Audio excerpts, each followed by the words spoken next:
They did sit Sharangovich down. We talked about him either Thursday or Friday of last week. It's been a long stretch. 1 point in his last 6 games, but even going on, he's not been a difference maker at all. Now. Like, don't notice him. I don't get it. Well, he needs a new season to begin, because last year he started on the 4th line and they didn't know where to put him, and he ended up getting to 30 goals and was phenomenal, and he was your greatest threat to score from distance. What do you like? He played all lines, all wings, and this year it's like nothing's going right.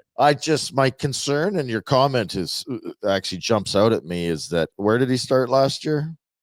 Center in the 4th line. So we've seen more 4th line or as much 4th line play out of him as 1st line. I know he scored 30, and I'm applauding him, thinking that this is great. What a trade. This is wonderful. And now I'm like, Jersey knew something. We're okay letting him go. Yeah. And Jersey also had lots of guys like him. They were not offensively challenged where the Flames were. And he'd fallen down the depth chart, to be like, to your point and mine. The guy's the 30. If you're a 30 goal scorer because you're a 30 goal scorer, you don't. Yeah, and they got a 30 goal scorer in the trade into Foley. They didn't have to guess that Sharangovich was going to be one. Now, that deal made sense for both teams at the time. What you want to see is Sharangovich get back to what he was last year, because all those skills he had last year are still there. It does leave you wondering, though. What are you? Are you a guy that scored 30? I wouldn't put him out for 30 again, but geez, if he had 24, you'd be thrilled. Yeah, he's 24 would be thrilling. You don't notice him, and you want him in the stands. Like, that's a far cry from him. Like, no one's arguing if he's a top line center or 4th liner. Like, he clearly, for his contract, has to be a middle 6 winger. Is he? Has to be that if it's going to work out. Is he? Is the question we're asking. He was with a bullet last year and not this year, so I don't know the answer.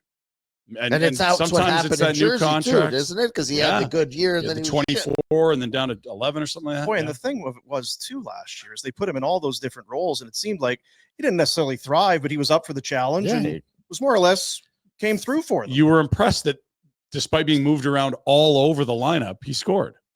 Contractor? It was. It was, yeah. Oh. Yeah. Like, yeah. It was a contract. Yeah, he needed a contract. Well, I brought it up. It's you go from making nothing to 5.75, and what changes in your life? Do you put more pressure on yourself? Did you treat you and your fiance to an incredible vacation in this off season? Did you change your workout routines? Like, did you get married? You're going to show us? Yeah. What happens? What happens? So this is what happens when you go from 0 to 5.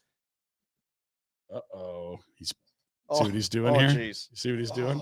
For those just listening, he has put his feet up. Is that? That's right, Dean. Yeah.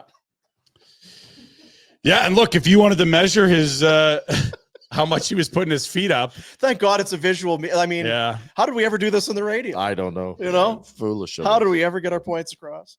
Like, how would you measure his effort and compete? I mean, look, if he's not getting pucks to net, it's not going to work for him, and he's not getting pucks to net.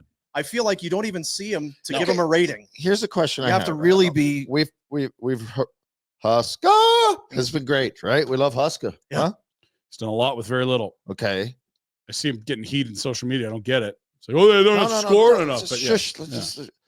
If you want to get Sharangovich going, why aren't you just feed him a bunch of one-time shots on a power play? Well, he has had a significant opportunity to do that over the course of the. But are they actually last 65 games or whatever it is, right? Yeah, I don't know.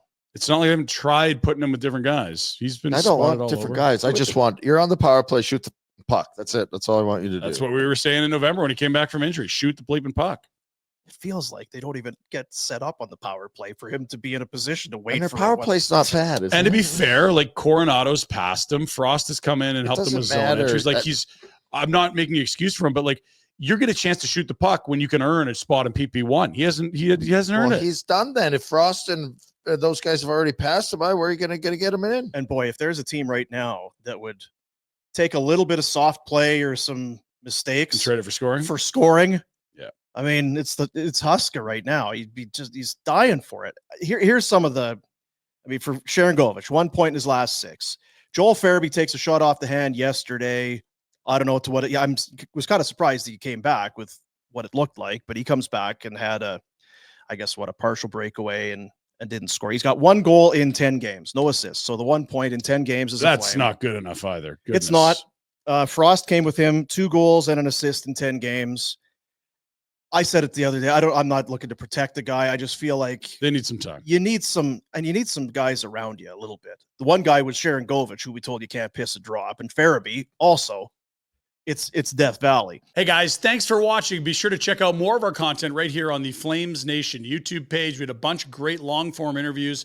You can check out some videos we've done as well outside of the studio. And of course, if you want more writing or merchandise stuff, flamesnation.ca or nationgear.ca. Appreciate you watching.